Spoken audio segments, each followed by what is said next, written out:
ಎಲ್ಲರಿಗೂ ನಮಸ್ಕಾರ. ನಮ್ಮ ಚಾನಲ್ಗೆ ಸುಸ್ವಾಗತ. ಇವತ್ತು ನಾವು ಸಂಜೆ ಟೀ ಟೈಮ್ಗೆ ಸೂಪರ್ ಆಗಿ ಸೆಟ್ ಆಗುವ ತುಂಬಾ ಹೆಲ್ದಿ ಮತ್ತು ಟೇಸ್ಟಿಯಾದ ಸ್ವೀಟ್ ಕಾರ್ನ್ ಚಾಟ್ ಹೇಗೆ ಮಾಡೋದು ಅಂತ ನೋಡೋಣ. ಮುಖ್ಯ ಪದಾರ್ಥಗಳು: ಬೇಯಿಸಿರುವ ಜೋಳ, ಈರುಳ್ಳಿ, ಕ್ಯಾರೆಟ್, ಕೊಬ್ಬರಿ, ಕೊತ್ತಂಬರಿ ಸೊಪ್ಪು ಹಾಗೂ ಮೆಣಸಿನಕಾಯಿ. ಒಂದು ಪ್ಯಾನ್ ತೆಗೆದುಕೊಂಡು ಅದಕ್ಕೆ ಎಣ್ಣೆ ಹಾಕಿ, ಎಣ್ಣೆ ಕಾದ ನಂತರ ಸಾಸಿವೆ ಹಾಕಿ, ಸಾಸಿವೆ ಸಿಡಿಯುವವರೆಗೂ ಸ್ವಲ್ಪ ಸಮಯ ಕಾಯಿರಿ. ಈಗ ಹಚ್ಚಿದ ಈರುಳ್ಳಿ ಹಾಕಿ, ಈರುಳ್ಳಿ ಲೈಟಾಗಿ ಬಣ್ಣ ಬದಲಾಗುವವರೆಗೆ ಸ್ವಲ್ಪ ಸಮಯ ಕೈಯಾಡಿಸಿ. ನಂತರ ಹಸಿಮೆಣಸಿನಕಾಯಿ ಸೇರಿಸಿ ಸ್ವಲ್ಪ ಸಮಯ ಚೆನ್ನಾಗಿ ಕೈ ಆಡಿಸಿ. ಈಗ ತುರಿದ ಕ್ಯಾರೆಟ್ ಹಾಕಿ, ಕ್ಯಾರೆಟ್ ಹಸಿ ವಾಸನೆ ಹೋಗುವವರೆಗೂ ಸ್ವಲ್ಪ ಸಮಯ ಕೈಯಾಡಿಸಿ.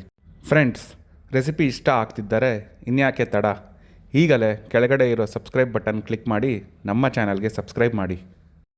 ಈಗ ತುರಿದ ಹಸಿ ಕೊಬ್ಬರಿ ಸೇರಿಸಿ ಸ್ವಲ್ಪ ಸಮಯ ಕೈಯಾಡಿಸಿ. ರುಚಿಗೆ ತಕ್ಕಷ್ಟು ಉಪ್ಪು ಹಾಕಿ ಎಲ್ಲವನ್ನು ಚೆನ್ನಾಗಿ ಮಿಕ್ಸ್ ಮಾಡಿ. ಈಗ ಮೊದಲೇ ಬೇಯಿಸಿಟ್ಟುಕೊಂಡ ಸ್ವೀಟ್ ಕಾರ್ನ್ ಸೇರಿಸಿ ಮಸಾಲೆ ಜೊತೆ ಕಾರ್ನ್ ಚೆನ್ನಾಗಿ ಬೆರೆಯುವಂತೆ ಮಿಕ್ಸ್ ಮಾಡಿ. ನಂತರ ಸ್ವಲ್ಪ ಮೆಣಸಿನ ಪುಡಿ ಹಾಕಿ ಎಲ್ಲವನ್ನು ಒಮ್ಮೆ ಚೆನ್ನಾಗಿ ಮಿಕ್ಸ್ ಮಾಡಿ. ಕೊನೆಯದಾಗಿ ಸಣ್ಣಗೆ ಹಚ್ಚಿದ ಕೊತ್ತಂಬರಿ ಸೊಪ್ಪು ಸೇರಿಸಿ ಮತ್ತೊಮ್ಮೆ ಚೆನ್ನಾಗಿ ಮಿಕ್ಸ್ ಮಾಡಿ ಗ್ಯಾಸ್ ಆಫ್ ಮಾಡಿ. ನೋಡಿದ್ರಲ್ಲ ಫ್ರೆಂಡ್ಸ್, ಬಾಯಲ್ಲಿ ನೀರೂರಿಸುವ ಸ್ವೀಟ್ ಕಾರ್ನ್ ಚಾಟ್ 5 ನಿಮಿಷದಲ್ಲಿ ರೆಡಿಯಾಗಿದೆ. ಸಂಜೆ ಟೈಮ್ಗೆ ಇದೊಂದು ಪರ್ಫೆಕ್ಟ್ ಸ್ನ್ಯಾಕ್ಸ್.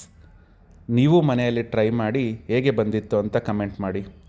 ವಿಡಿಯೋಗೆ ಒಂದು ಲೈಕ್ ಕೊಡೋದನ್ನು ಮರಿಬೇಡಿ. ಮುಂದಿನ ವಿಡಿಯೋದಲ್ಲಿ ಸಿಗೋಣ. ಧನ್ಯವಾದಗಳು.